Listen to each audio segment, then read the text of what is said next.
Hi everyone, Justin from Arcane Factories here, and today I'd like to talk to you a little bit about design and forging a visual narrative for miniatures. This, if it proves to be popular and you guys like it, may become part of a series of short videos where we try to deconstruct some of the foundations of animation, concept art, and design and apply them to the miniatures and hobby in general. Okay, so here we go.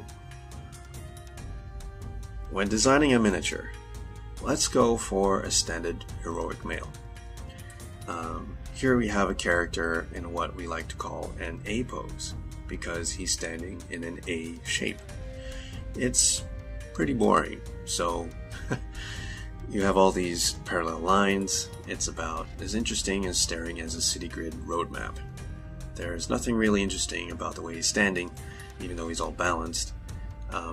And strangely enough, some miniature companies, they kind of stop there with the way that the character's designed in this pose. They just add a sword and a shield, or maybe he's casting some sort of spell, and they're done. It's really strange. But there are, of course, exceptions to this. You know, maybe they want to portray a character which is indomitable, or, they have the quality of strength. And, it's fine to have a character in your army or adventuring party, which is meant to be that way in this pose. But what companies usually do, what designers usually do, and artists usually do, is they make the subject matter more interesting, or maybe they throw in some sort of asymmetry to the weapons, the cape, the armor designs, to make the miniature more interesting, and it works that way. But if you have an entire squad of guys all standing like this, it doesn't look very visually stimulating. I find it really perplexing, actually, as to why this is, and maybe a little bit crazy. But if you consider the #1 selling hobby miniature in this world right now is a box of 10 guys all standing like this. Maybe you too are wishing that there are some more dynamically posed miniatures on the market that are in greater circulation. So, how do we make poses for miniatures more interesting? Let's start with the basics. Let's talk about line of action. What is a line of action?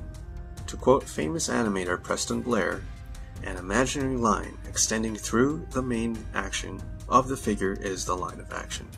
Plan your figure and its details to accentuate this line. By doing so, will strengthen the dramatic effect. And the first thing to draw when constructing a figure is the line of action. So here we go. We're going to draw a character with this very strong line of action. Here he is, kind of punching. And you can see that the line of action is very clear. It's nice and dynamic. It goes straight through the character. And here's another example where you have a character jumping with twin pistols. And the line of action goes straight through the character, nice dynamic pose.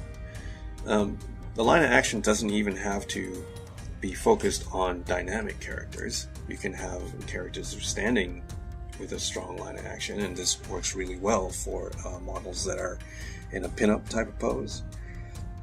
Here you go, strong line of action through the character. Some designers these days, they just pose the character kind of square on, still having all these parallel lines running through the character, and call it heroic, but there's really nothing that heroic about it. I don't understand why. So here's another example as well of an archer kind of standing there. His line of action is very vertical, lots of horizontal lines. Nothing really interesting about that pose, but if you just draw a strong arc in the line of action for an archer, you can make the archer character a lot more interesting, and you can even get really creative with your lines of action too, with this kind of kung fu pose. So that's the type of philosophy we have when designing characters. So here you can see some designs that we had for our male Earth Mage, and you can see the really nice strong lines of action going through it, through each sketch.